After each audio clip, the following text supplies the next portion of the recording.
Bonjour à tous. Alors, on va d'abord vérifier si vous nous entendez bien. A priori, pour moi, ça devrait être bon. Est-ce que vous m'entendez? Bonjour à tous. Bonjour Karen. Bonjour Romain. Pouvez-vous confirmer dans la fenêtre de chat, s'il vous plaît, que Voilà. le son A priori, tout est OK. et l'image Bon, voilà. fonctionnent, aussi bien Karen que moi, s'il vous plaît. Ok. Oui, bon, ça a l'air de marcher. Si ça marche pas, vous nous le dites. Bon, bien, c'est parfait. Donc, nous allons faire un duo avec Romain de revue des marchés. Donc, on va faire comme on l'avait déjà fait une fois, c'est-à-dire faire chartisme et comparer avec Ishimoku. Donc là, en regardant un petit peu avant l'émission, on s'est aperçu qu'on avait énormément de points communs au niveau des niveaux, etc. On tombe exactement sur les mêmes choses. Donc, ça prouve bien que l'Ishimoku marche aussi bien que le chartisme et réciproquement. Alors, avant, je vous signale que ce que nous allons dire ne sont aucun cas des conseils financiers et que c'est à vous de faire vos analyses et de prendre vous-même les...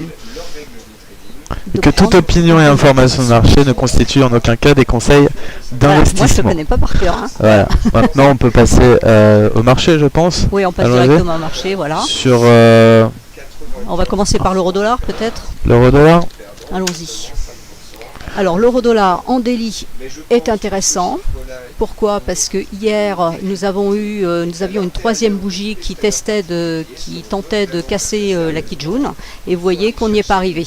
Donc j'avais tweeté hier, attention, si on ne casse pas en clôture les 1,3808, hein, quelque chose comme ça, parce que pour moi mon ordre d'achat était 1,3815, ça voulait dire que l'euro-dollar baisserait. Et vous voyez que ce matin on a testé à nouveau la Kijun et qu'on est en train de retracer, donc on est en train de faire la bougie rouge après les 3 bougies bleues. Donc là pour le moment on est baissier sur l'euro-dollar. L'idée, alors c'est baissier, je dirais peut-être temporaire, hein, c'est pas forcément, ça peut être qu'une correction, c'est pas forcément un grand mouvement de baisse. Pourquoi? Parce que la lagging span est ici et elle doit traverser les bougies. Ensuite là on a un fort support avec la SSB, donc de toute façon tant qu'on n'aura pas atteint les 1,3684, pour le moment la tendance n'est pas renversée. Je rappelle que pour qu'une tendance soit renversée, il faut impérativement qu'on passe de l'autre côté des nuages. Donc pour le moment on considère que c'est une correction. La différence avec le mouvement qui était au-dessus où ce n'était qu'une alerte, maintenant on passe vraiment en alerte sérieuse à partir du moment où on a eu un signal de vente à ce moment-là, qu'ici on n'arrive pas à concrétiser, on n'arrive pas à repasser au-dessus, donc il n'y a plus d'acheteurs pour le moment dans le marché, ou alors s'ils sont là, ils sont nettement moins nombreux que les vendeurs. Donc pour le moment l'idée éventuellement c'est de trader depuis ce niveau-là, donc à partir de maintenant, et d'aller chercher, alors là il faut regarder d'abord avec la Kijun, vous voyez que la Kijun, la lagging span pardon, elle va être bloquée sur cette bougie-là, donc qui correspond à peu près à ce niveau-là, donc 1,3740. Si elle continue à passer, le fort support, le plus fort support sera à ce niveau-là. Et c'est à ce moment-là qu'on pourra dire vraiment si on passe en tendance baissière ou si on reprend la tendance haussière. Je vous fais remarquer que vous avez un nuage très faible, un twist ici. Donc il y a gros danger sur la paire euro-dollar qui pourrait vraiment casser. Alors si j'avais juste une question à te poser, Karen. Là on remarque que donc la SSB donc est plate et assez longue. Est-ce que ça va rajouter un petit peu de force dans le niveau des 1,3680?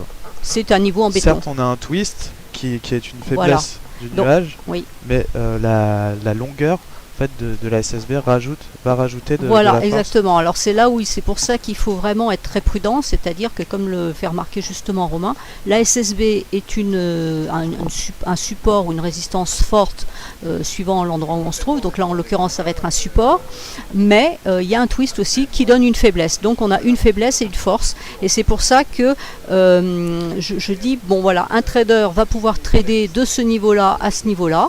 On s'arrête ici, on sort les positions à ce niveau-là et on attend de voir ce qui se passe. D'autant plus qu'en général, un niveau comme ça va être travaillé. Alors soit c'est la dégringolade verticale et dans ce cas-là, on n'en parle plus. Et puis on reprend en dessous tout simplement sur un pullback. Soit ça descend tranquillement, normalement. Et à ce moment-là, ça sera une zone qui sera travaillée. Donc l'investisseur, lui, va shorter en dessous. Le trader peut shorter déjà dès maintenant. Alors on va se mettre peut-être en grand écran. Voilà, ce sera beaucoup mieux. Ah oui, c'est plus gros. Et donc si on le regarde en weekly, bon, là maintenant on voit plus rien, on sait même plus. Alors en weekly, c'est ici. En fait, voilà. Donc en weekly, par contre, vous voyez, on a une autre information qui nous dit pour le moment que donc on est mercredi aujourd'hui, Oui. donc il reste 3 journées de trading, une demi et plus les 2 suivantes avec le NFP vendredi qui est important. Et la BCE demain. Et la BCE demain, donc là on a quand même 2 jours devant nous qui sont très importants, mais vous voyez que par contre en hebdomadaire, pour le moment on ne valide pas du tout de baisse, c'est-à-dire qu'on est sur la Tenkan, donc on est en support sur la Tenkan, et tant que la Tenkan n'est pas violée, vous voyez qu'ici elle a été violée, la Kijun a fait résistance, on est reparti. Là, ça fait résistance, on est reparti, ça fait résistance, on est parti. Donc quand on est dans une tendance, et là pour le moment on est dans une tendance haussière sur l'euro-dollar, on peut avoir des cassures de Tenkan qui sont des alertes en disant attention, le mouvement haussier prend une pause, est-ce que c'est une pause ou est-ce que c'est plus grave? Et c'est la Tenkan qui va nous dire. Donc là, il faut surveiller ce niveau-là de 1,3720. Si un 37,20 lâche, c'est la Kijun. Et c'est là où on aura officiellement un vrai renversement. On pourra dire là, à 36,30, oui, là vraiment on peut shorter, je dirais pas les yeux fermés, mais quasiment, quoi. Merci Karen. Alors moi me concernant sur l'euro-dollar, donc j'ai à peu près la même vue que Karen, je suis plutôt baissier sur le court terme, simplement parce que voilà, moi, bon, certes la tendance est haussière depuis juillet 2012, mais pour moi j'ai vraiment tendance à considérer voilà, cette ligne de tendance et ces niveaux ici horizontaux de résistance. Pour moi on est sur des niveaux élevés sur l'euro-dollar. Donc je n'ai pas beaucoup de potentiel pour moi à la hausse.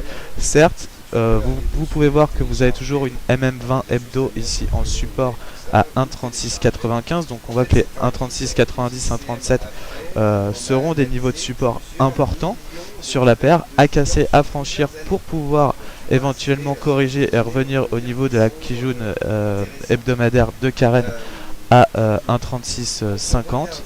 Et quand on regarde en journalier, pour moi, la situation est plutôt simple et assez claire. Oui, donc bien sûr, nous avons une tendance haussière.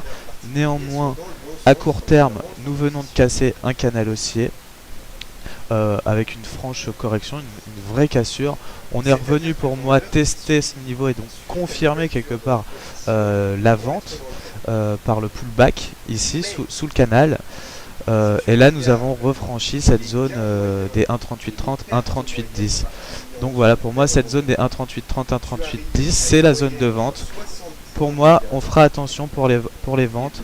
C'est donc la cassure des 50% de Fibonacci sur la dernière jambe de hausse à 1,3720. Je pense que ça doit correspondre oui, c'est à peu ça, près c'est ce à qu'on la a dit tout à Tenkan. l'heure. Voilà, c'est ce qu'on a dit tout à l'heure, 1,3720. Voilà. À la Tenkan pour aller pourquoi pas vers les 1,3650, donc qui correspondrait à ta Kijun hebdomadaire. Exactement. Voilà. Nous sommes d'accord. Alors il y a quelqu'un qui me pose une question par rapport au mensuel. Non, ça c'est chez toi. Alors vas-y, mets le mensuel. Le mensuel. Le mensuel, voilà. Donc oui, effectivement, la SSB ici est un frein à la hausse. C'est pour ça que on n'a pas vraiment envie d'être haussier de façon générale sur l'euro-dollar. Pourquoi? Parce que déjà là, on a eu un doji sur la fin du mois de mars. Là, on est en train de démarrer le mois d'avril. On n'est qu'au 2e jour. Mais vous voyez qu'effectivement, il y a un énorme frein avec cette SSB qui est immense. Et de l'autre côté, on a la lagging span qui a le même frein avec aussi une SSB qui est très grande. Et en plus, derrière, elle a un nuage à casser. Donc c'est vrai que la hausse, moi, je la sens pas personnellement. Je verrais plutôt la baisse. Et vous voyez que la baisse, si on regarde le niveau mensuel, elle nous mène à 1,35. C'est-à-dire que c'est la Kijun qui est ici, dans le prolongement d'une SSB qui est ici, et la Tenkan qui est là sur le bord du nuage. Voilà. Donc une baisse sur 1,35 pour le mois d'avril, pour moi, c'est tout à fait cohérent. Ça me perturbe pas du tout. Vous voyez, là, ici, quand je dis la Kijun qui est dans le prolongement de la SSB, vous voyez que c'est la même Kijun qui est ici. On a un tout petit décrochage ici, mais c'est pas grand-chose. Donc la lagging span, c'est la même chose. Donc le 1,35 à la baisse me paraît tout à fait envisageable. Il faut simplement vérifier que les différents niveaux lâchent bien, parce qu'on ne va pas forcément faire ça en ligne droite. Un mois c'est long et on peut avoir des hausses, des baisses, donc il va falloir s'adapter au mouvement du marché. T'es d'accord? Je suis tout à fait. T'es tout à fait d'accord, ça marche. Alors ensuite, on va mettre fait l'or peut-être. L'or tout de suite, directement. Oui, pourquoi pas, on va faire le scan. Allez, go. Et puis ensuite on fera le CAC 40. Voilà, après on fera le CAC. Voilà. Alors, le plutôt. Alors voilà, donc le mensuel. Je passe toujours sur le mensuel pour l'or parce qu'il est intéressant. Vous voyez qu'on a fini le mois donc en rouge, hein, on a cassé la Tenkan, donc qui donne le dernier support, mais on a le bas du nuage, donc une SSB qui n'est pas aussi longue que celle qu'on vient de voir par exemple sur l'euro-dollar. Ça c'est une forte SSB, ça c'est une petite SSB on va dire, mais elle est quand même, c'est quand même un support important, n'a pas cassé le mois dernier. Donc là pour le moment c'est plutôt positif, et là il semblerait que les prix veuillent remonter. Alors ils veulent remonter, mais vous voyez que la Tenkan elle est pas loin, donc on peut pas dire qu'on est dans un mouvement fortement haussier, qu'il faut acheter à tout craint, etc. Il faut être extrêmement prudent. Le niveau c'est toujours le même, 1308, hein, c'est le niveau qui traîne dans le marché depuis, depuis 2 mois. On a ce 1308 qui correspond ici, hein, 1308, 1310, vous voyez que c'est la SSB. Donc tant que ce niveau-là n'est pas cassé à la hausse, on n'achète pas de façon longue. On peut faire du trading court terme, mais on ne va pas prendre une grande position. Par contre, si le niveau de 1310 lâche, là ça sera intéressant parce que le prochain niveau sera celui-là, à 1490. Et 1490, c'est en même temps la lagging span de l'autre côté. Alors ce que j'avais dit, je crois, c'est au mois de janvier ou quelque chose comme ça, c'est quand la lagging span avait cassé cette droite-là, j'avais dit, attention, ça c'est la validation officielle que l'or passe en tendance baissière. Alors le souci qu'on avait, c'est qu'en fait la lagging span, elle n'a absolument plus rien, c'est-à-dire qu'elle pouvait aussi bien descendre là jusqu'en bas que monter là-haut. Pour le moment, elle fait du stand-by entre les deux, elle ne sait pas trop dans quel sens aller, donc on s'intéresse simplement au prix. La lagging span ne nous donne pas d'informations puisqu'elle est loin de tout. On sait simplement que si on casse la Tenkan, on envisage ce niveau-là et on sait que la lagging span, elle peut y aller, elle pourrait même aller plus haut, hein, si on fait dans 2 ou 3 mois par exemple. Par contre, si on descend ici, on sait que la lagging span peut descendre aussi, et à ce moment-là, le niveau, il est à 993. Voilà, donc la lagging span n'a pas grand intérêt au niveau de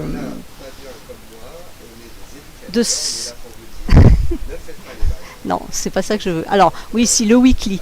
Donc, le weekly, vous voyez ce qui s'est passé. On est remonté là sur le nuage et on n'a pas pénétré le nuage. Et c'est la lagging span qui n'a pas passé sa Kijun, donc qui n'a pas validé la hausse. Et on est en train de redescendre.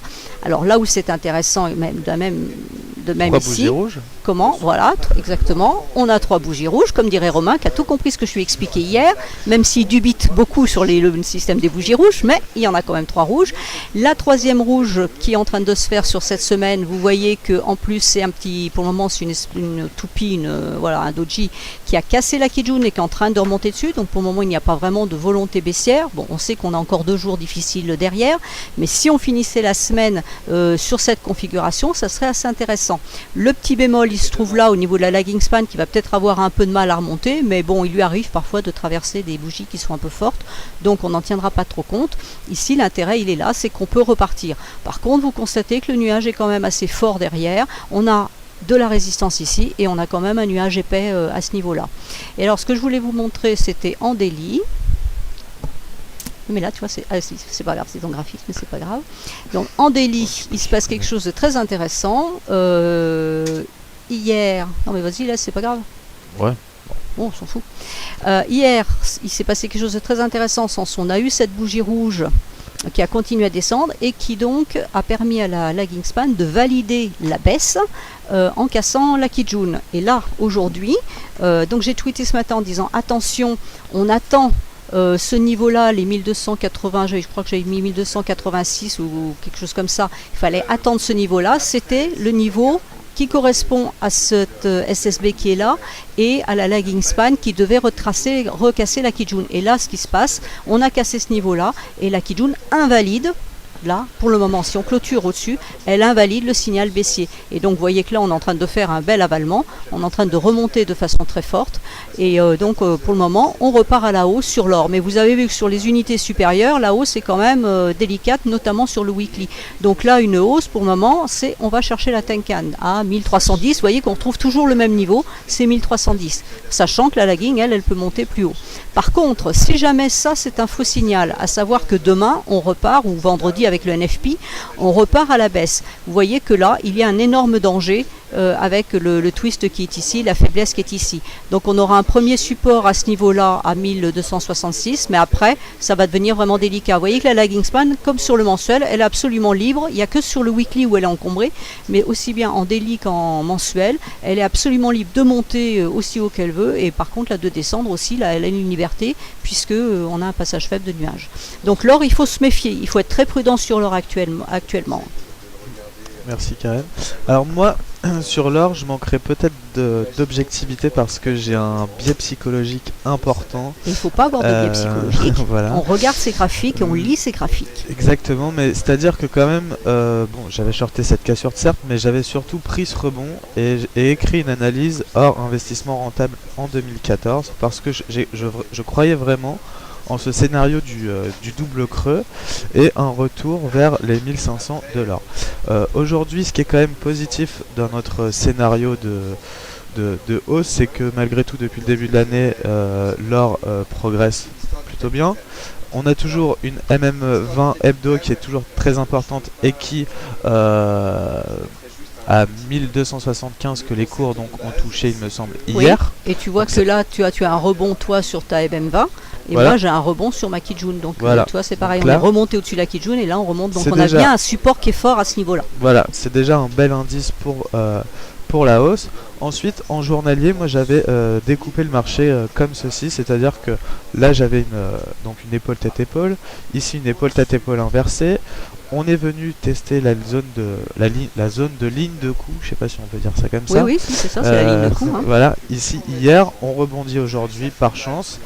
Pour moi, tant que les 1275 tiendront, cette zone ici pourrait être vue comme un nouveau point d'achat swing moyen-long terme sur l'or.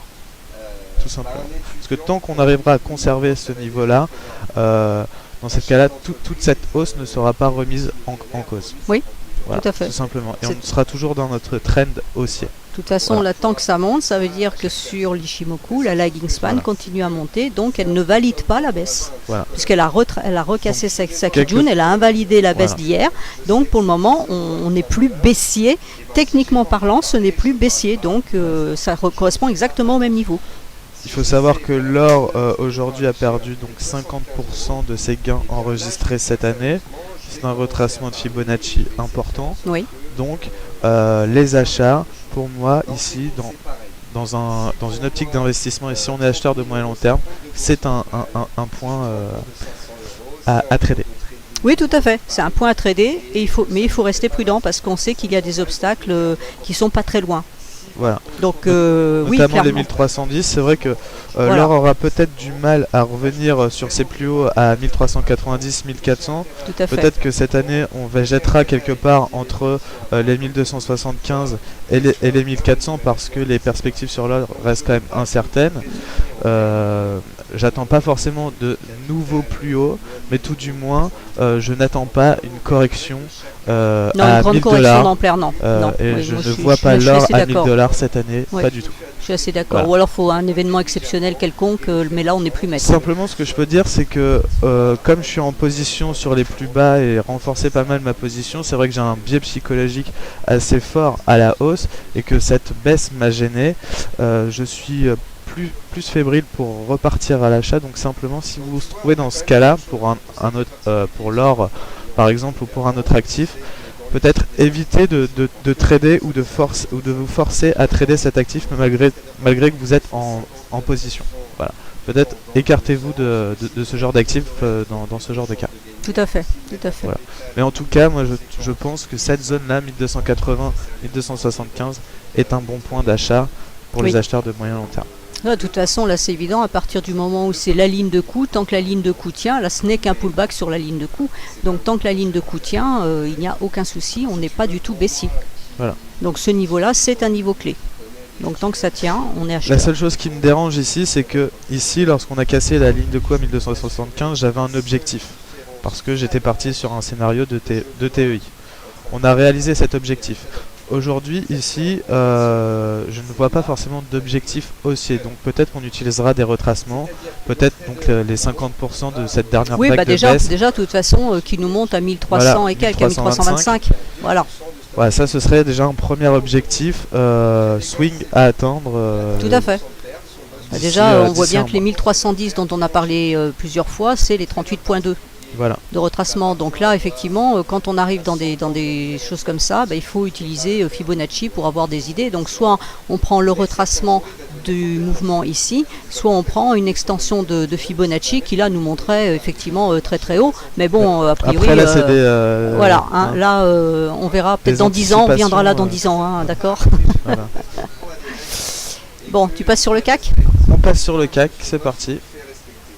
Donc si aujourd'hui, vous savez que vous êtes quelqu'un de rigoureux, et on voit souvent Alors, des personnes qui arrivent... hop, on va se remettre en mensuel. Voilà, Je te alors laisse gérer. le mensuel, donc le mensuel, le CAC a fini quand même par se dégager de ton nuage, hein, donc il lui a fallu quand même 1, 2, 3, 4, on va dire c'est le 5e mois, c'est-à-dire en février qu'il a réussi à se dégager du mois. Voilà. Oui, non, mais les résistances, elles sont là-haut, elles sont pas très loin. Hein. Après, il suffit de balayer, hein, c'est pas très complexe. On sait que là, c'est un niveau clé, donc maintenant, c'est devenu un support, puisque on a cassé ici, on est revenu tester le mois dernier, et là, on repart à la hausse. Donc, pour moi, la prochaine résistance, c'est la 4500. Hein, c'est le petit bout ici. Alors, vous allez me dire, c'est un tout petit bout de rien du tout, mais c'est un petit bout quand même. C'est dans le marché, hein, point à la ligne, que ça soit petit ou pas, ça n'a aucune incidence. Donc, on a 4500 ici, et après, on a ce niveau-là, hein, que les gens ne voient pas nécessairement parce qu'il est très à gauche, mais il existe et c'est une SSB à 4670 et là on a ensuite 4800. Donc là pour le moment, si je regarde le mensuel comme ça, sans regarder d'autres unités de temps, donc un investisseur qui serait très long terme, il est acheteur. Et son premier objectif est ici à 4400, 4500, hein, pour faire simple. 4500. Alors, 4500, maintenant, est-ce qu'on peut monter un petit peu plus haut? Oui, parce qu'on a aussi, vous voyez, un petit dénivelé qui est là. J'attire votre attention sur ce mois-ci où on est en train de faire une troisième bougie bleue. Donc, troisième bougie bleue, normalement, devrait monter, hein, c'est logique. Maintenant, on devrait peut-être effectivement avoir une petite correction, comme on a eu ici, hein, d'ailleurs. On a du bleu, on a du rouge, et puis on fait des corrections intermédiaires. Là, vous voyez, on a fait une correction. On a fait une correction. Alors, Romain me dit que ça, c'est rouge. Mais Romain, il est daltonien aujourd'hui. Donc, vous voyez, elle est bleue. Ouais. Donc là, vous voyez que de temps en temps, on redescend, on fait une rouge, on va tester le niveau de la Tenkan. Donc là, la Tenkan, bon, elle est remontée ici. Ce qui sera, d'abord, elle est sortie du nuage, donc ce qui renforce l'idée haussière. Là où ça sera vraiment très intéressant, c'est à partir du moment où cette Tenkan va arriver sur ce niveau-là. Parce qu'on aura toujours cette SSB. Donc, ce niveau-là va rester dans le marché pendant très longtemps, au même titre que celui-là. Hein. Vous voyez, celui-là est date de 2006, mais n'oubliez pas que cette droite est calculée sur 52 périodes dans le passé, projetée 26 périodes en avant. D'accord? Donc quand on voit ça, ça va encore beaucoup plus loin en avant. Là, c'est carrément début des années 2000, voire carrément avant. Donc c'est des niveaux qui restent dans le marché, et là, ça sera un niveau qui restera dans le marché. Donc là, l'idée, c'est que la Tenkan arrive à ce niveau-là, ça renforcera encore ce niveau-là, et là, à ce moment-là, on aura une plus faible probabilité d'avoir le CAC qui descende. Alors la seule zone qui peut être inquiétante, c'est ici, vous voyez, vers avril 2015, hein, voilà, on a fin 2014-2015. Pour le moment, je ne verrai pas de grosse baisse sur l'indice, compte tenu du fait qu'on a quand même un nuage épais, qu'on a cette résistance, ce support maintenant qui est important. Donc vous voyez que ça supportera les prix, mais ça supportera aussi la lagging span, un nuage qui est épais aussi ici.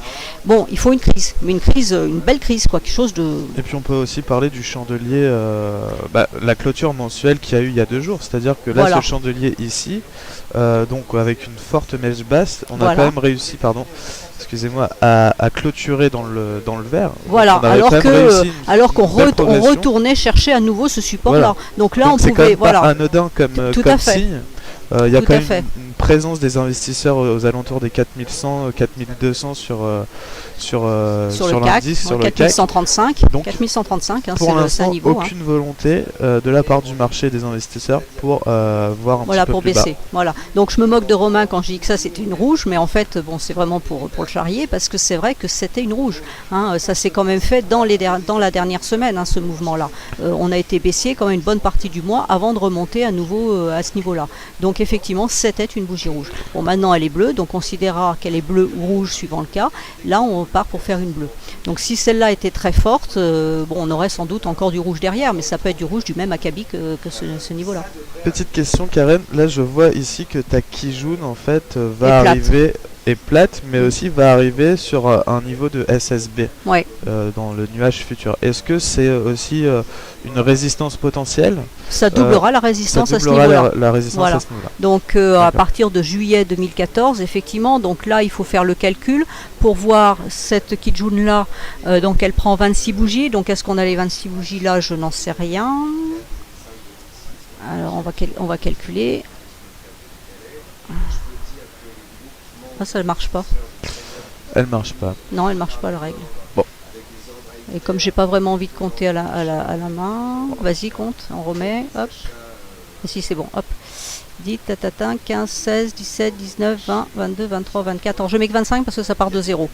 Alors ça nous fait tomber sur cette bougie là, où c'était la bleue, ouais, hein, voilà, ouais. sur la bleue. Donc ça veut dire qu'actuellement notre point bas qui est pris en compte est celui-là. D'accord. Et le point haut qui est pris en compte est celui-là. Donc quand je calcule mon point moyen de la Kijun, donc je prends ici et je prends ce niveau-là qui est actuel, hein, qui est en train de monter. Donc à chaque fois qu'il monte, eh ben, on va faire bouger le point moyen et on divise par 2. Donc on voit bien effectivement que ça c'est au niveau des deux. Alors le point bas, bah, il va plus bouger, ça c'est clair, hein, ou alors il faudrait vraiment une catastrophe. Par contre le point haut lui semblerait vouloir continuer à monter. Donc qu'est-ce qui va se passer au niveau de notre point moyen? C'est qu'il va monter. Et donc effectivement, si le CAC continue à monter, la Kijun va remonter à un moment sur ce niveau-là.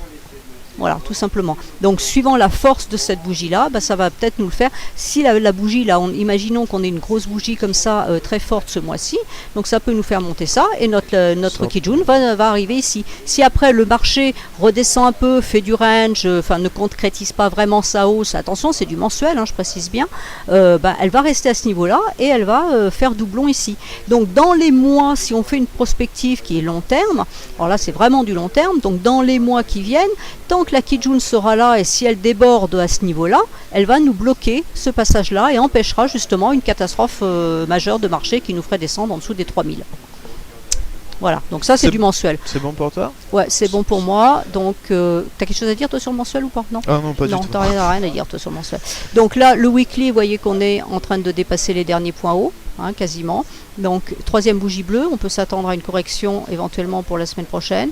Et là, aujourd'hui, bon bah là, ça fatigue un peu. Hein, ça fatigue un peu. Donc, pour là, aujourd'hui, il n'y a rien. Là, vous voyez que la Tenkan est en train de s'aplatir un peu. Donc, ça veut dire que le mouvement est moins fort, qu'on est très loin de la Tenkan. Donc, il y a de fortes chances pour qu'on descende un peu. Elle va continuer à monter. Donc, ça va se rencontrer. La Kijun est à l'horizontale. Donc, ça veut bien dire que le marché fatigue quand même un peu. Finit quand même par fatiguer. Voilà.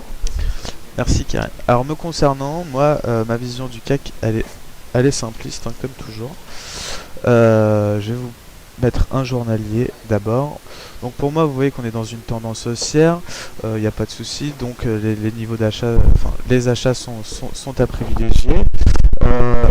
Vous connaissez donc cette oblique qui part des sommets de novembre. Bon, je la mets parce que oui, ça peut freiner la hausse, c'est pas pour autant que je vendrai, parce que simplement c'est pour moi chercher des résistances dans une tendance haussière, ce genre d'oblique, et ça incite les gens à vendre. Donc je passerai rapidement sur ce graphique. Voilà, donc on voit très bien qu'on est sur des niveaux élevés, certes, mais bon, est-ce qu'il faut les vendre pour autant, je ne sais pas. Alors, son pas ok. Attention micro, c'est le mien? Est-ce que quelqu'un peut me dire? Ah, là c'est bon, c'est parfait, merci. Donc je vais vite passer sur le 4 heures, voilà, et vous montrer ce que je vois. Pour moi, le CAC est donc dans un canal haussier, simplement, comme on le sait très bien. On arrive sous des niveaux de résistance, donc les 4430 qui est vraiment le seuil, un seuil à franchir. C'est une résistance, qui dit résistance dit possiblement des ventes agressives que vous pouvez faire ici. Toutefois, pour confirmer la baisse, pour moi il y a un niveau pivot à franchir qui est à 4400 points pour que l'on revienne éventuellement sur la borne basse du canal, voire le support à 4350. Pour autant, même si on revient, si le CAC perd 100 points, ça ne remettrait en aucun cas en cause la tendance haussière, et les achats pour moi seront toujours à privilégier. Alors ce que j'aurais tendance à dire ici, comme j'ai écrit dans le forum, un investisseur prendra ses bénéfices et attendra une correction pour réinvestir, soit à l'achat, soit à la vente. Et un trader ici pourra prendre position et vendre, pourquoi pas agressivement, ces 4435. Si on fait une légère correction ici, qu'on vient tester ce niveau-là, c'est un point d'achat agressif. Si l'on vient casser ce point pivot, ça valide finalement votre point d'entrée à 4435 et la borne basse du canal sera mise à profit. Par contre, si on vient encore une fois casser, comme ça s'est produit à maintes et maintes fois, la résistance à 4430, bon bah voilà, vous aurez peut-être la borne haute du canal haussier qui freinera quelque part la hausse. Certains qui veulent shorter considéreront ça peut-être comme un excès, j'en sais rien, mais toujours est-il que le marché n'aura pas encore donné de signaux baissiers. Et si vraiment vous voulez un signal baissier, vous attendrez d'abord la cassure du canal 4 heures, puis les 4350. Et là, à ce moment-là, on pourra peut-être parler de vente et de baisse swing sur le CAC. Ok. On va regarder le DAX. S'il y a quelqu'un qui m'a parlé du DAX. DAX. Non, c'est pas DAX, c'est GER. C'est bon?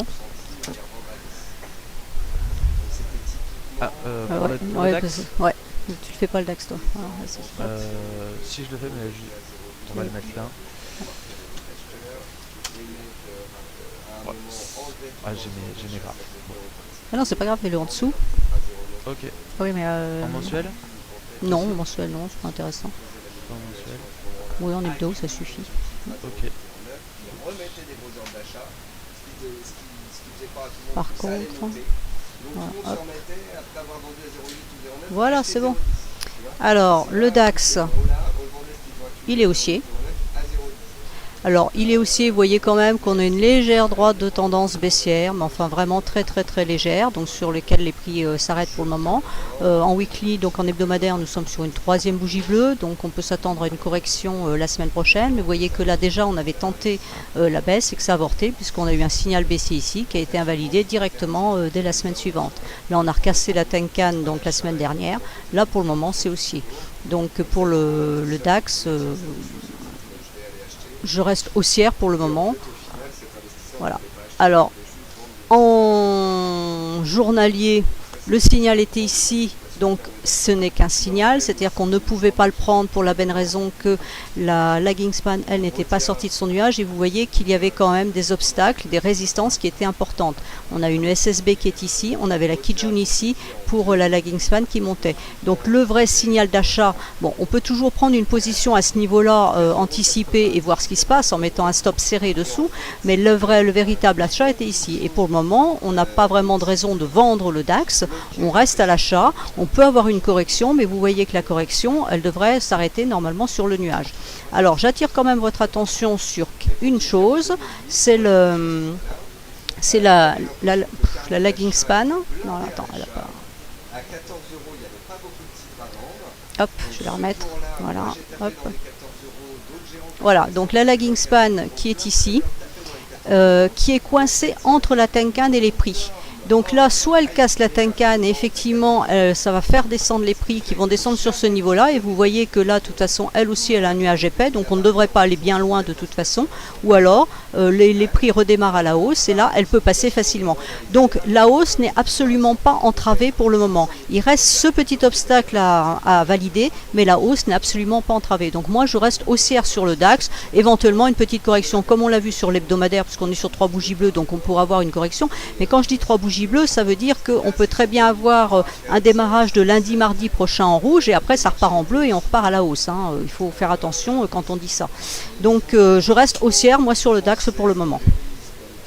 Et toi? Toi tu suis pas le DAX? Moi je ne suis pas trop le DAX, juste comme ça à première vue, je dirais que le DAX sous-performe un petit peu le CAC. Oui. Et que donc pour des optiques d'achat, tu préfères acheter le CAC que le DAX.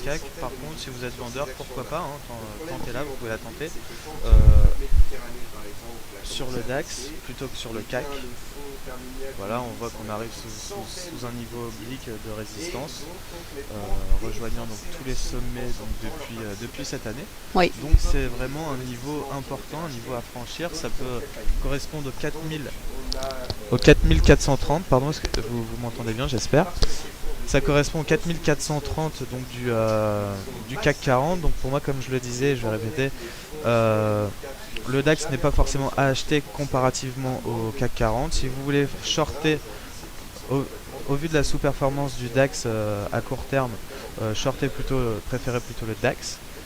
Là on voit qu'on arrive sous une oblique de résistance. Si on casse, c'est un signal d'achat pour moi.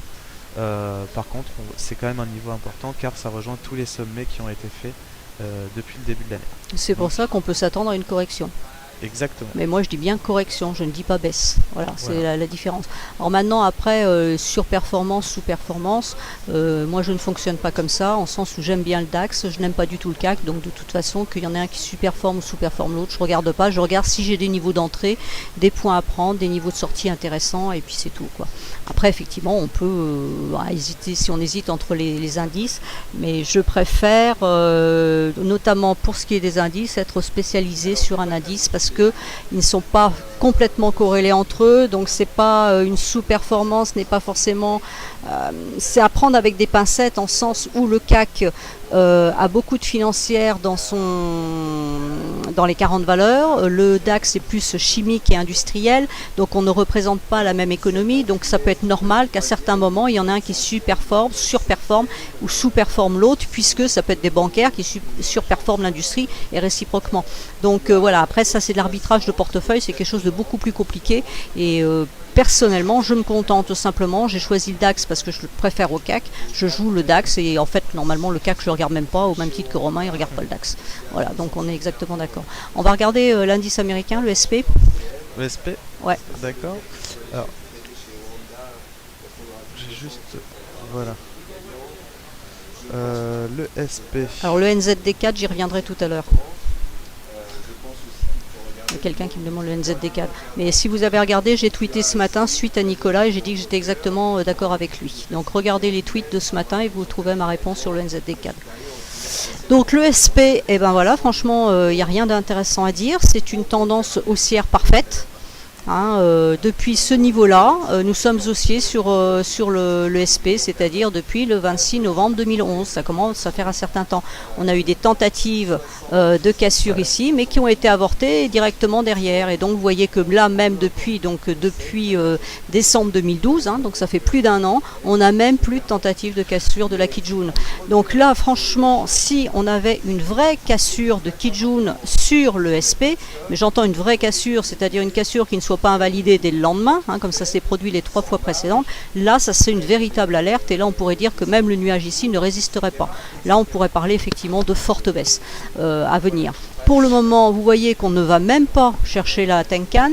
La seule chose qu'on peut déduire sur ce graphique-là, c'est que ma Tenkan et ma Kijun sont parfaitement à l'horizontale, ce qui veut dire que le marché pour le moment stagne. Alors la bougie d'aujourd'hui, de cette semaine pour le moment est un peu en train de contredire ce mouvement, mais pour le moment, et on voit bien, là on est en range, donc on est en range et donc il ne se passe rien, mais en tout cas il n'y a aucun signal de baisse actuellement sur le SP. Et si je regarde en journalier, bon ben voilà, pour le moment on est en train de faire un petit doji, mais vous voyez qu'on a fait à nouveau un nouveau plus haut encore aujourd'hui. Donc la journée n'est pas terminée, mais on a fait un nouveau plus haut. Donc la Tenkan est en train de se décoller, de s'écarter de la Kijun. Donc la Kijun elle reste à l'horizontale, mais la Tenkan est en train de se décoller là à la verticale, ce qui est un renforcement haussier. Donc le SP est définitivement haussier, il n'y a pas de baisse sur le marché américain. Voilà. Merci Carré. Tu dis quoi, pour ma toi? part, moi je dirais simplement mon point de vue, mon avis. Je suis totalement désintéressé des marchés américains. Pour moi, ça ne veut strictement rien dire. Alors, oui, indice leader mondial, directeur, c'est etc. 500 entreprises américaines quand même. Oui, non, c'est bien, mais là, en gros, il n'y a pas de mouvement dans ce marché intéressant. À trader, voilà, les mouvements à trader, en fait, c'est à chaque retour sur la Tenkan. C'est-à-dire que chaque retour sur la Tenkan, on pouvait remplir des positions. Voilà, ça c'est le genre de trading très long terme. D'un point de vue analytique, c'est sans intérêt. Aucun intérêt, c'est-à-dire que c'est à sens unique, ça en monte. tendance haussière. Si c'est pour à chaque fois voir de nouveaux records du SP500, vous pouvez le regarder, mais d'un point de vue analytique ça ne sert à rien. Ou Dans l'autre cas, parce que je sais pourquoi il y a certaines personnes qui regardent le SP, pour dire on va bientôt faire des nouveaux records, c'est bon, il faut shorter, c'est les points hauts, Oui. on va faire un excès haussier, c'est plus tenable. Moi ça fait ce que je ne tiens plus, c'est que ça fait 2 ans que j'entends ce discours depuis que je suis rentré chez FXM. Donc vous voyez, Ah oui, on oui. est passé Bah, ici. je l'ai dit tout Je à suis- l'heure, je le suis signal venu il là. était en 2011. Le signal acheteur Voilà. était en 2011 quand J'ai- même. Donc On a voulu shorter ici, on a voulu shorter là, voilà. on a voulu shorter là, on a essayé de trouver des figures ici. Bon bref, moi j'ai abandonné depuis longtemps. Voilà, ça monte et je le Et regarde. ça monte et on achète et puis terminé. Alors il y a quelqu'un qui dit qu'on n'y comprend rien parce qu'il nous balance quelque chose par rapport à la réserve fédérale, mais c'est pas le problème. La Fed fait ce qu'elle a à faire pour maintenir l'économie en vie et le SP monte. Point. Nous sommes des traders, nous prenons des mouvements dans le marché. Le SP n'a que des mouvements haussiers, comme vient de l'expliquer parfaitement Romain. Donc si on veut faire du SP, eh ben on fait de l'achat ou on joue des toutes petites corrections. Donc ce que fait la Fed, ça ne nous impacte pas, on s'en fout complètement. On lit des graphiques, c'est tout. Maintenant, c'est haussier, hein, c'est terminé. Maintenant, Fed ou pas Et Fed, puis, quelle est l'importance? il faut aussi quand même comprendre que le trading, il faut arriver à se détacher faire la différence entre le trading et la réalité économique. Voilà, exactement. Ça n'a strictement rien à voir. Quand vous tradez les marchés, quand vous êtes sur les marchés, quand vous prenez les mouvements, vous n'êtes pas là pour trader une réalité économique. Moi, mon premier cours de finance, mon professeur me l'a très bien dit, la réalité économique, je vais le dire de manière plus polie, on s'en fiche. Voilà, On exactement. n'est pas là pour trader ça, on n'est pas là pour faire de bons sentiments non plus, on est simplement là pour prendre des bénéfices, pour trader la tendance. Et voilà. Voilà, et alors moi je vais rajouter quelque chose par rapport aux commentaires qu'il y a 242 milliards lundi, etc. Je vais vous dire quelque chose, soit vous êtes financier, vous êtes dans le milieu de la finance, mais vraiment depuis très longtemps, du style vous avez votre père qui est banquier ou je ne sais pas quoi, et vous êtes capable d'interpréter ces informations. Sinon ce sont les médias qui vous donnent ces informations, ce sont les médias qui vous les interprètent, ce sont les médias qui vous les traduisent, et auquel cas tout est complètement faux. Donc ça n'a strictement aucun intérêt. Voilà. Donc quand on est trader, on trade le marché, on trade des charts et c'est tout. Et on traite des perspectives, on traite des perspectives éventuellement, mais vous ne savez absolument pas ce qui peut se passer. Est-ce que quelqu'un avait prévu la chute des tours du World Trade Center? Non, personne. Que ça allait faire fermer Wall Street pendant 5 jours? Non, absolument personne. Donc ça, c'est des événements ponctuels, ce sont des black swans qui arrivent dans le marché. Ça arrive de temps en temps, ok, on ne peut pas les prévoir. Là, qui me dit que demain, le SP ne va pas s'effondrer de 750 points? Il peut s'effondrer demain de 750 points. Mais pour le moment, mon chart ne me le dit pas. Moi, je suis trader, donc j'achète parce que ça monte. Je mets un stop pour me protéger au cas où justement Al-Qaïda nous fasse un coup d'enfer demain et que mon SP chute de 750 points. Maintenant, ce que fait la Fed, qu'elle mette 1 milliard, 10 milliards, 100 milliards, 25 milliards, tout ce qu'on veut, je m'en fous complètement, je ne sais même pas ce que ça représente. Donc ça n'a absolument aucun intérêt. Donc on oublie le fondamental dans des cas comme ça. Voilà. Et à peu près dans tous les cas, même dans le cas du CAC 40, trader la réalité économique, donc vous pouvez entendre des analystes comme, on va pas les citer, mais qui sont très pessimistes, etc., ont un discours très très bearish. Du noir. Mais les cours nous montrent que ça monte, donc si vous voulez trader une réalité économique, ok, allez-y, mais vous allez trader contre le marché. Voilà. Voilà. Donc vous serez à contre-courant et donc vous serez perdant. Alors quand on me dit les graphiques ont un temps de retard, désolé, les prix sont dans les graphiques. Les graphiques n'ont absolument aucun de retard. Les indicateurs ont un temps de retard. Le graphique, lui, c'est le prix d'aujourd'hui. Si j'ai quelqu'un qui veut acheter le SP là à l'heure actuelle, il va l'acheter à 1885,10. C'est le prix. Je dirais même que c'est plus une question d'efficience ou non des marchés. Oui, non mais voilà, c'est élargi totalement le débat. Voilà. Mais recentrons-nous sur le débat. Graphiques. Exactement. Donc, on met le NZD4, comme ça je vais répondre à la question NZD4. Donc, monsieur pyramidalisation, je conseille de revoir votre stratégie. NZD4, c'est parti. Alors, NZD4. Attends, on le met en gros. Et voilà, super. Donc vous voyez que on avait eu une première alerte à ce niveau-là, hein, j'en avais parlé, où on avait eu une étoile filante. J'avais dit attention, il faut attendre les validations. Hein, toute bougie marche par 3, donc ça marche aussi bien pour les histoires de couleurs que pour les histoires de confirmation de bougies de retournement. Donc cette bougie de retournement, n'a pas fonctionné, puisque derrière on a eu encore une mèche, on a eu cette bougie-là, mais vous voyez que ça n'a pas confirmé. La Tenkan a résisté et on est reparti à la hausse. Là, à nouveau, bougie de retournement qui qui apparaît sur la petite toupie qui est ici. Là par contre on a une belle bougie rouge directement derrière, donc le système des 3 bougies nous confirme bien un retournement. Comment ? Il me fait penser au SP celui-là. Oui, voilà, exactement. Donc là ça nous confirme bien un retournement sur les 3 bougies. Là on a un cas d'école classique. Donc l'objectif pour le moment il se situe à 0,93 au niveau de la Tenkan. Donc ça c'est du weekly. Vous voyez que la Kijun par contre est toujours haussière, et là la lagging span ne nous intéresse absolument pas parce qu'elle est loin d'absolument tout. Donc pour le moment sur le NZD CAD, et c'est normal parce que je vous rappelle que le NZD a monté extrêmement fortement ces derniers temps, donc c'est normal que ça souffle, hein. Voilà, c'est toutes les paires en NZD qui sont en train de chuter. Donc le NZD CAD chute, enfin je ne vais pas dire chute, il baisse, c'est tout, on corrige, on vise la lagging span et plus c'est affinité. Alors en journalier, vous voyez, en journalier, qu'est-ce qui se passe ? Eh bien, nous sommes sur la Kijun. Donc, on a essayé de remonter sur le niveau, on n'y est pas arrivé. On a cassé la Tenkan hier, donc c'était le premier signal, une alerte. Aujourd'hui, on est sur la Kijun, attention à la Kijun. Donc en fonction de ce qui va se passer, soit carrément en fin de journée, puisque la journée n'est pas finie non plus, soit en fin de journée, soit carrément demain. Vous voyez que en premier, si on avait une baisse, donc ça validerait quand même une correction un petit peu plus profonde, mais attention, je différencie bien de la baisse.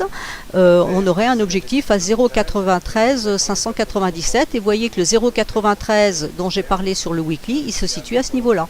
Donc pour moi, ça serait le niveau final de la correction du NZD CAD, parce que pour moi, le NZD reste haussier et que le CAD, lui, est baissier, puisque là, c'est une politique de la Banque centrale canadienne de fond. Maintenant, ça ne m'intéresse pas de savoir quel jour elle fait ça, etc. Ça ne m'intéresse pas. Je sais que la Banque canadienne a une volonté profonde de baisser son dollar canadien pour stimuler ses exportations, puisque là, pour le moment, l'économie canadienne a certains problèmes. Voilà. Donc le CAD devrait rester baissier. Là, le CAD avait fortement chuté, le NZD avait fortement monté. Nous sommes en correction et le maximum, pour moi, c'est 0,93. Toi, tu le suis pas, donc tu n'as rien à dire. À la limite, je suis donc oui, Daniel. On va passer au GBP CAD. Voilà. GBP éventuellement. CAD. Alors ça, par contre, moi, je ne suis pas le GBP CAD. Alors moi, je l'ai suivi un certain temps. Et je suis sorti, je vais vous montrer pourquoi. Alors, GBP CAD, c'est pas celui-là. GBPID. Bon, c'est pas grave. On va mettre ça. Donc en fait, si tu veux, on était... Comme ça, je t'explique en même temps, Karen. Voilà, comme ça je serai au courant. On était dans une consolidation à plat pendant près de 2-3 ans, il me semble. Et donc, il me semble il y a 3... Ouais, il y a 6 mois, nous en sommes sortis. Donc c'était un signal haussier. Ceux qui m'ont suivi sur cette stratégie seront donc rentrés vraiment pile sur les 1,64 et auront bénéficié de tout ce trade haussier. Moi personnellement, je suis sorti. Pourquoi ? Parce que là vous pouvez voir l'apparition d'une trendline. Voilà, ici. On arrive sous résistance. Il faut savoir que le GBP, même si il est haussier, qui reste assez soutenu, il est toutefois assez faible à court terme. Et c'est vrai que j'ai un peu de mal, même si je ne serai jamais bearish sur le GBP, j'ai quand même du mal à le voir surperformer encore une fois de plus. Hein, parce qu'on est quand même sous des niveaux de résistance très très importantes sur le GBP USD. Donc le GBP CAD, étant donné que je ne serai pas forcément acheteur de nouveau sur le GBP CAD, moi je prendrais plutôt mes bénéfices ici. Ah oui, ça c'est clair. Simplement. Il n'y a plus vraiment de trade pour moi à faire, si ce n'est peut-être une vente spéculative, parce que spéculative pourquoi ? Parce qu'il y a quand même des risques de hausse, hein, la tendance est haussière, pardon, mais cette oblique me gêne énormément et on peut voir qu'on stagne un petit peu trop sous cette oblique. Voilà, alors en Ishimoku, vous voyez que il n'y a pas plus d'informations. Préférons attendre un signal, donc soit la cassure de l'oblique ici ou des plus hauts à qui relancerait la hausse, 70 qui pourrait relancer une accélération haussière. Voilà, tout à fait. Pourquoi pas. Mais là, toujours est-il qu'il n'y a vraiment strictement pour moi rien à faire sur cet actif. Alors la en ce seule moment. chose éventuellement qui pourrait se faire, mais là ça correspond au GBP USD qui fait rien hein, pour le moment, enfin il est Ouais. en train de s'activer pour le moment, mais c'est plutôt l'USD qui bouge que le GBP, donc il faut se méfier aussi là-dessus. Là, voyez, on est sur la Tenkan, on est en train de yoyoter, donc vraiment entre la trendline et la Tenkan. Si la Tenkan est cassée, on peut éventuellement envisager une correction, parce que vous voyez qu'on a une belle montée ici, donc on pourrait envisager une correction qui ferait à peu près du 38,2 de Fibonacci à vue d'œil comme ça, et redescendre sur la Kijun. Donc là, éventuellement, il pourrait y avoir un trade vendeur à faire c'est du weekly, donc sur quelques semaines. Et sinon, bah voilà, donc deux hypothèses, où on casse la Tenkan, on va chercher la Kijun, ou alors on arrive finalement à négocier cette trendline, à ce moment-là, c'est un achat fort. Voilà. Non, rien d'autre vraiment Voilà, à sur le préciser. GBP4. Voilà. Alors, il y a quelqu'un qui veut le WTI, US Oil. Yes.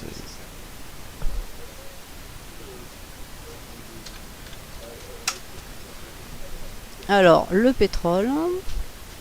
Attends, on va le mettre en gros. Hop, voilà. Tac. Donc, le pétrole en journalier. Donc, on avait un fort support ici. Hein, c'était un double support en fait parce que ça correspondait à cette SSB qui est là et la SSB qui est là, donc on avait un petit cluster ici et vous voyez ça a énormément bien tenu. Et là on est reparti à la hausse, on est allé chercher la Kijun et vous voyez que hier on a eu une superbe invalidation. On pouvait déjà avoir quelques craintes déjà avec cette bougie là, Doji derrière, et là hier ça a été absolument splendide, ça s'est vraiment cassé la figure en beauté. Alors la lagging span, si vous la regardez, vous voyez que la mèche qui n'est jamais représentée par la lagging span puisqu'elle prend les prix en clôture. Donc si vous prenez le niveau de la mèche, vous voyez que la lagging span est montée chercher ces prix-là. Elle aurait pu passer puisqu'elle avait des bougies faibles au-dessus. Donc le fait qu'elle ne passe pas, ça explique aussi la violence de retour des prix derrière. Maintenant, on est sur un niveau, je dirais, un peu clé, un peu, voilà, où il faut attendre. Hein. Moi, je ne vends pas le pétrole, enfin ce pétrole-là, puisque je ne joue pas le Brent, je ne joue que celui-là. Je ne le vends pas tant que ma lagging span ne me valide pas ça. Donc dès que la lagging span va casser ce niveau-là, là je vais envisager de vendre. Mais vous voyez qu'on a un fort support qui est ici.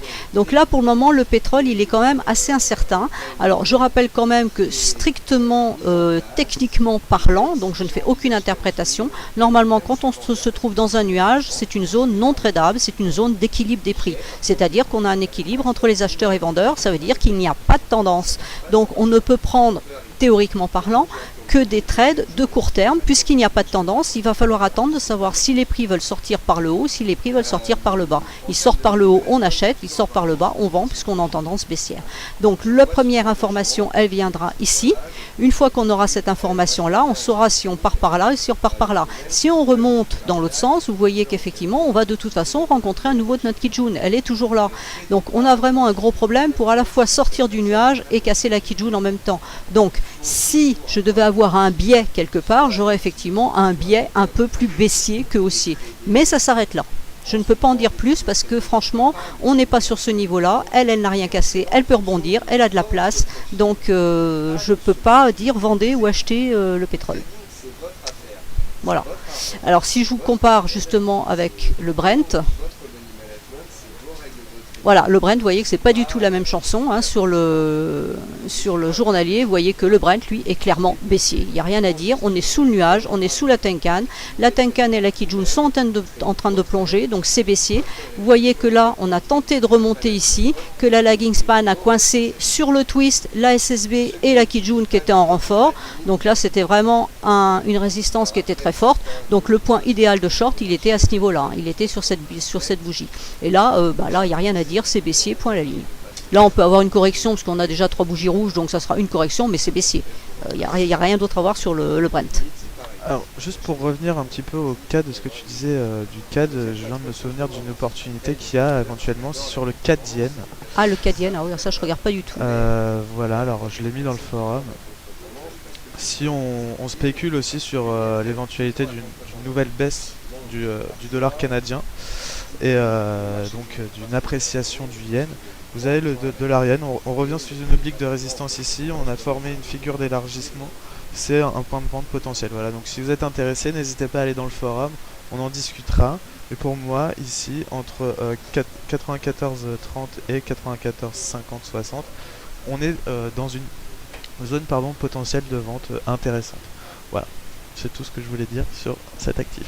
Bah, tu mets un Ishimoku, puis je verrai si je dis la même chose que toi. Vas-y. Alors voyons voir. Tu disais quoi d'ailleurs au fait? Bah, voilà. Donc sachant nous qu'on avons arrive aussi sous un niveau résultat. Alors donc nous sommes dans le nuage. Donc comme je viens de l'expliquer pour l'actif précédent, nous sommes dans une zone d'équilibre. Donc effectivement la trendline de Romain là en bleu et en béton armé, en sens où vous voyez qu'elle a freiné donc les prix, puisqu'on est en train de faire un doji dessus. Alors non seulement elle freine les prix, mais elle freine la lagging span. Et ça, je rappelle, j'ai publié quelque chose sur DailyFX, c'était la semaine dernière, sur l'utilité, l'importance de la lagging span. Et donc il faut vraiment mettre les droites de tendance quand elles sont vraiment très pertinentes comme celle-là, parce que la lagging span va aussi être freinée par la droite de tendance. Pourquoi? La lagging span, n'oubliez pas que c'est une représentation des prix. Donc si une droite de tendance freine des prix, eh ben ça freine aussi une lagging span. Et là vous voyez qu'on a un double frein ici. Donc clairement j'aurais plutôt envie de le vendre actuellement le CAD plutôt que de l'acheter, parce qu'il y a vraiment, et vous voyez là aussi à ce niveau là on a eu un arrêt sur la droite de tendance, même chose pour la lagging span qui s'est arrêtée sur la droite de tendance. Donc là vraiment le graphique, la duplicité des deux graphiques est vraiment attendre une correction si je puis dire, oui, parce qu'on vient quand même d'enchaîner 9 séances de hausse. Bon. Exact. Donc là de toute façon pause, voilà, oui non, une petite, voilà, c'est pour ça. C'est pour ça que je dis correction, je dis pas nécessairement la grosse baisse, il faut toujours différencier les deux. Et donc pour moi là ce serait une baisse corrective. Vous voyez que le niveau, ça serait la Kijun ici, c'est-à-dire que la lagging span pourrait redescendre à ce niveau-là pour reprendre un petit peu, on va dire, du poil de la bête, pour repartir. Et là ce qui est intéressant, c'est qu'elle va être dégagée. Une fois que la trendline lâche, on a une lagging span qui est dégagée, donc on n'aura plus à s'en occuper. Le seul niveau qui va nous intéresser, ça sera le niveau de la SSB ici, qui se trouve à 94, 95, bon, on va dire 95. Voilà. Donc là, correction, moi ça me semble pas mal, d'autant plus qu'on a une toupie là en haut, donc ça me paraît intéressant. Sinon, toi, tu as une petite opportunité à présenter, non? Non, pas spécialement. Je vois qu'il y a quelqu'un qui me pose la question sur l'USD CHF. Je trouve que pour le moment il est extrêmement pénible et qu'il n'y a pas grand chose à en dire. Moi je l'utilise beaucoup en très court terme et notamment pour trader le NFP, donc je vais l'utiliser demain. Mais bon, vous voyez, en H4 c'est pas très... Vas-y, mais ouais. C'est-à-dire qu'on a quand même hésité à partir, donc... Voilà, c'est ça, il n'arrive pas à concrétiser, il tente de partir et ça va pas loin, et je le trouve extrêmement pénible. Et là, bon, encore, je dirais qu'à la limite... On est là, quand même toujours sous l'influence du biseau. Voilà, tout à fait. Donc, ce qu'il faut retenir aussi, c'est que les 0,8620 sont en place. Oui. Voilà.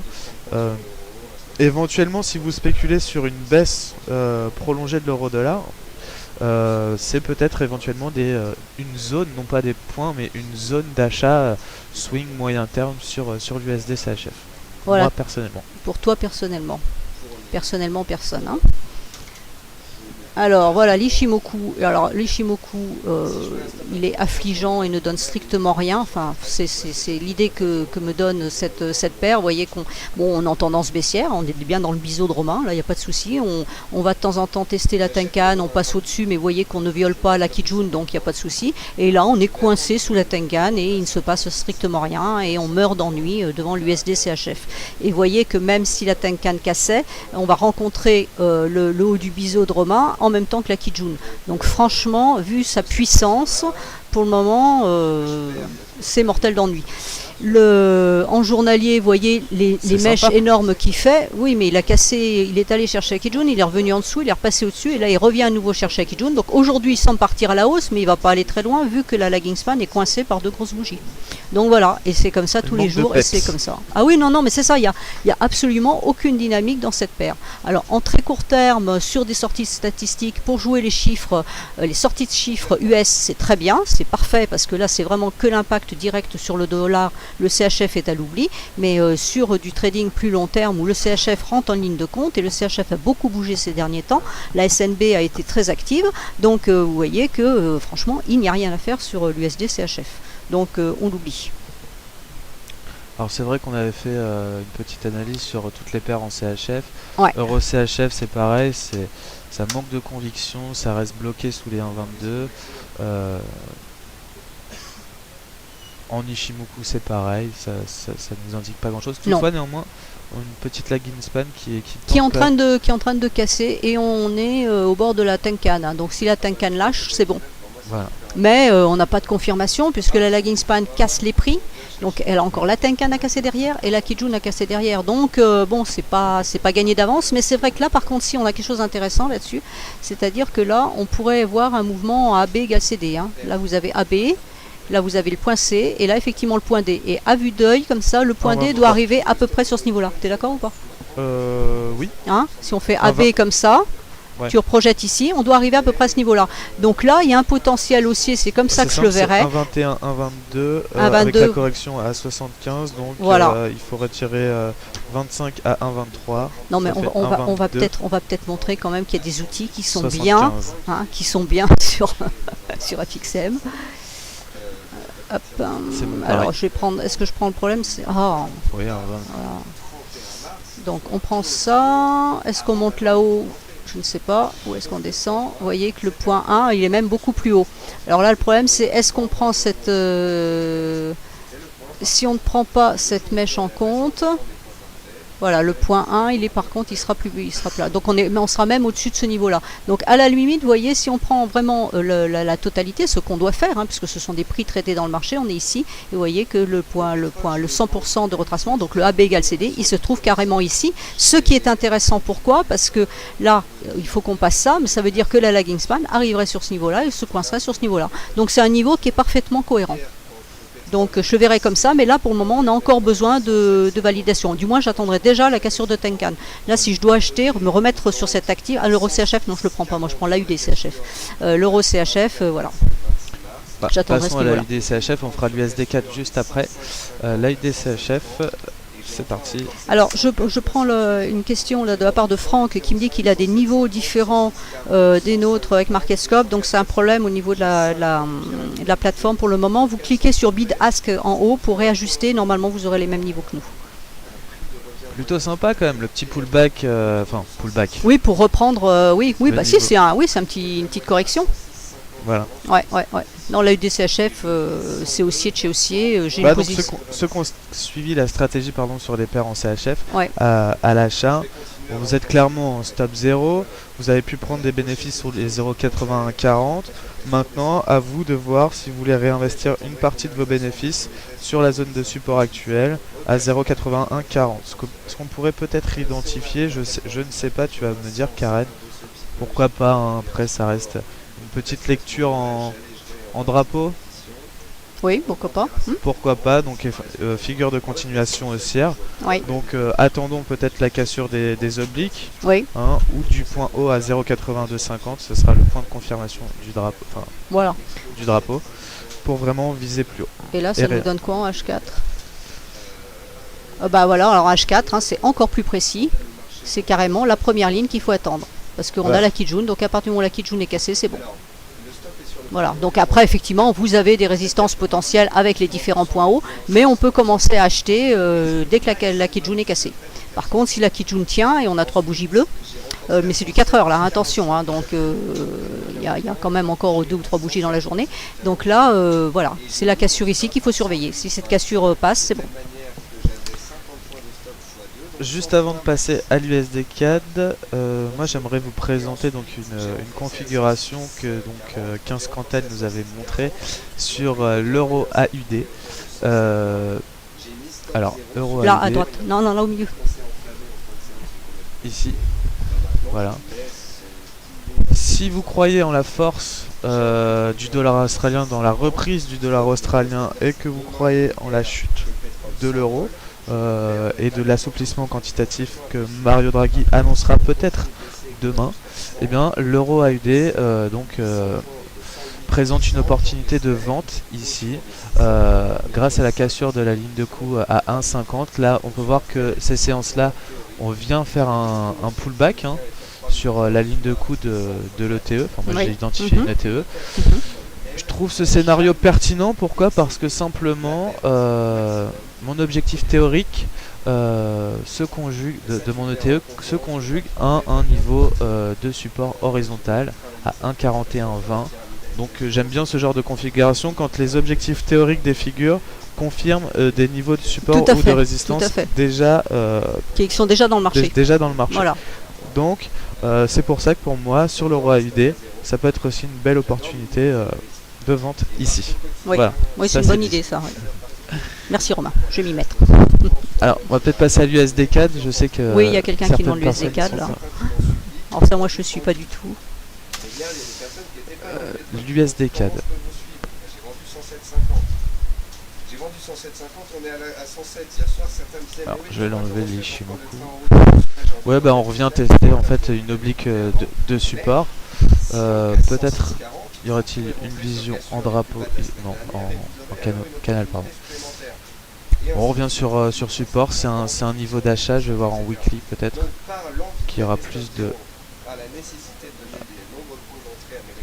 Ça c'est en weekly, d'accord. Le problème avec l'USD4, c'est que parfois il donne des signaux, mais il a tendance à retracer beaucoup parfois Oui, et à se replier. Ouais. Et c'est pas forcément qu'il va infirmer son signal, mais c'est qu'il va être lent pour vraiment pour tout le développement de son mouvement par la suite. Oui. Voilà. Et ça c'est un peu le problème avec l'USD4. Là vous pouvez voir que on avait clairement donné un signal d'achat ici avec la cassure de cette oblique. On est quand même en daily. Bon, on a fait une belle performance, on est allé toucher un objectif ici. Et là on s'est replié un petit peu plus que prévu. On stagne ici pour l'instant, l'état actuel des choses. Alors, Prudence, on est un peu au milieu de nulle part. Certes, on arrive sous une petite oblique de support. Pourquoi pas d'inversion de polarité, je ne sais pas. Si on trace un petit peu. Oui, il y a une idée comme ça, oui. Oui, il y a une idée comme ça, oui. Bon. Méfiez-vous quand même de ce genre d'oblique. Là, il n'y a pas réellement de niveau. C'est un peu au milieu de nulle part. Non, c'est une idée. C'est une idée. C'est agressif, on va dire. Voilà. Donc, quand c'est agressif, vous gérez bien votre effet de levier, votre money management. Ne mettez pas de stop trop large non plus. Et ne vous mettez pas en effet de levier maximum.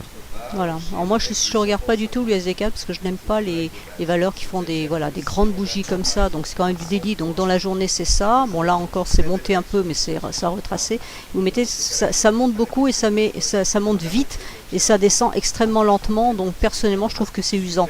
Et là, c'est vrai, par exemple, en 2 jours, on a fait tout ça, mais regardez, depuis le temps, on descend et voilà, paf, il se passe plus rien. Et je trouve que c'est usant à trader comme paire. Donc c'est pas. Mais bon, ça, c'est mon impression personnelle. Est-ce qu'on a fait le GBP USD? GBP USD, non, je crois pas. Il me semble non, pas. on l'a pas fait. Alors il y a quelqu'un justement qui me demandait de commenter de réanalyser mon trade court terme du GBP USD lors de la sortie de stats. Alors je peux pas le faire pour la bonne raison, c'est que je n'ai pas mes écrans ici puisque je suis sur les écrans d'Adriane en l'occurrence. Donc je peux pas vous le reprendre. Et comme c'est dans une minute, on peut pas retourner chercher en arrière aussi loin comme ça brutalement. De toute façon, le trade je l'ai mis sur Twitter, donc vous allez le rechercher, vous avez j'ai tradé la grande bougie rouge et c'est le genre de choses que je ne peux pas vraiment expliquer en détail comme ça dans un webinaire. En plus je fais ça pour des très gros clients, donc je ne peux pas vraiment dire comment je le fais. Alors le GBP USD, ça fait c'est un petit peu ma paire favorite, mais essentiellement justement pour le trade, les trades de sortie de statistiques UK, je ne joue pas du tout en swing et très très peu dans la journée. Moi une fois que j'ai fait ma sortie de stats, après je l'oublie, je passe à autre chose parce qu'en général il fait plus grand chose d'ailleurs. Alors la seule chose là, c'est qu'il y a eu un mouvement intéressant ici, vous voyez, donc ça c'est du journalier où c'est descendu et là on pouvait commencer à s'inquiéter sur le fait qu'on allait passer le twist et passer à la baisse, et la lagging span a validé légèrement mais est remonté et invalidé. Vous voyez que les prix sont remontés le long du nuage. Là on est remonté au-dessus de la Kijun. La lagging span par contre elle est toujours en dessous des prix mais n'a pas vraiment de mur de prix comme je dis parfois, c'est-à-dire que les bougies sont faibles, ça peut passer. Et là je crains qu'on rentre encore dans un range.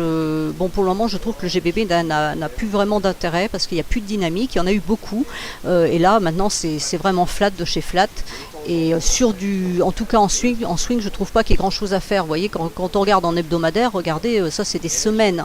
Et pendant les semaines, alors vous allez me dire oui, dans la semaine, ok, il y avait du mouvement, je vous dis pas le contraire, mais quelqu'un qui prend des positions sur long terme, c'est le genre de marché qui est très pénible. Là, vous avez une forte hausse et puis pouf, derrière, il n'y a plus rien.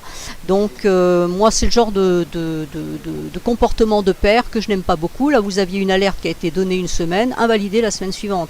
Là, voilà, on fait un doji, qu'est-ce qui va se passer derrière, j'en sais rien, est-ce qu'on va redescendre sur la à Tenkan et puis à nouveau faire ça, il n'y a pas des kilomètres. Est-ce qu'on va pas recommencer à faire quelque chose comme ça donc c'est pas une paire que je sens pour le moment, je vous dis, à part pour le trading très court terme. Et vous voyez, même en mensuel, c'est pas très concluant.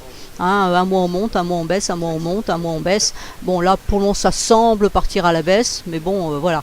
Ce qui est avisé sur le GBP, si vous voulez bien se donner la peine de monter, c'est les 1,73. Alors on a un niveau juste un petit peu avant à 1,6950, sinon c'est 1,73, mais vous voyez que 1 on est dans le nuage, 2 la lagging span est dans le nuage, que ça végète, donc il n'y a pas grand chose à faire à part vraiment de l'intraday court terme. Voilà sur le GBP USD. Moi j'ai pas grand chose à rajouter, j'avais fait une stratégie d'achat sur le GBP USD, donc simplement sur la borne basse du canal. Pourquoi? Parce qu'on est dans une tendance haussière, donc c'est des trades purement très simplistes. En plus ça se conjuguait à un niveau de retracement de Fibonacci à 0,618. Là on voit qu'on teste un niveau donc à 1,6640, on végète dessus pour l'instant, pas grand chose à faire, aucun signe n'est donné sur la paire. Voilà.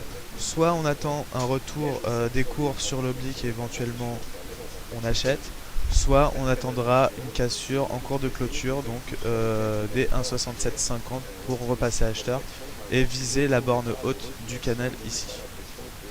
Ouais. Donc je suis d'accord. Voilà. Ça confirme ce que je dis, c'est que bon, il n'y a pas grand chose à faire sur cette paire. Je ne serai pas vendeur sur la paire, quoi qu'il arrive. On peut même revenir sur les 1,6260 si on casse le canal.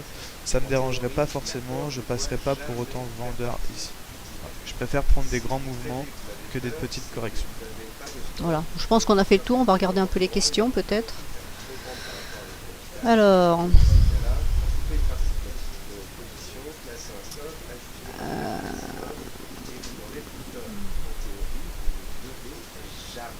Le dollar yen, tu as quelque chose à dire? Toi, moi je ne le suis pas du tout, donc... Alors, il y a quelques... On a Nicolas qui parle à côté de nous, qui fait un webinaire à côté de nous, c'est pour ça qu'il y a beaucoup de bruit. Bon, il n'y a pas de questions précises, donc je pense qu'on va arrêter là. Mais des membres qui ont beaucoup d'humour. Oui, et d'autres qui se prennent pas pour des queues de mandarine. Donc voilà. Bonjour la marmotte. Voilà. Donc je pense qu'on a fait à peu près tout. On a balayé tout ce qui était demandé. Voilà. C'était plutôt complet, oui. Oui, voilà. Donc moi, je vous retrouve normalement demain toute seule pour faire uniquement l'Ishimoku. Donc je ne referai pas une revue de marché puisqu'on a fait aujourd'hui, sauf si vraiment il se passait quelque chose d'intéressant d'ici là. Donc je ne referai pas de revue de marché. J'ai plutôt l'intention de m'attarder sur les points Ishimoku précis, la lagging span, le nuage, la SSV, enfin bon, les questions techniques que vous pouvez vous poser. Et donc, voilà, ceux que ça intéresse, préparez vos questions et puis j'y répondrai demain. Monsieur Pyramidalisation, ce n'est pas une absolue nécessité de me retrouver demain. Voilà. Donc, je vous dis à demain pour ceux qui sont intéressés et puis merci Romain pour... Merci Karen. Et à demain et retrouvez-nous sur DailyFX et Twitter. Voilà.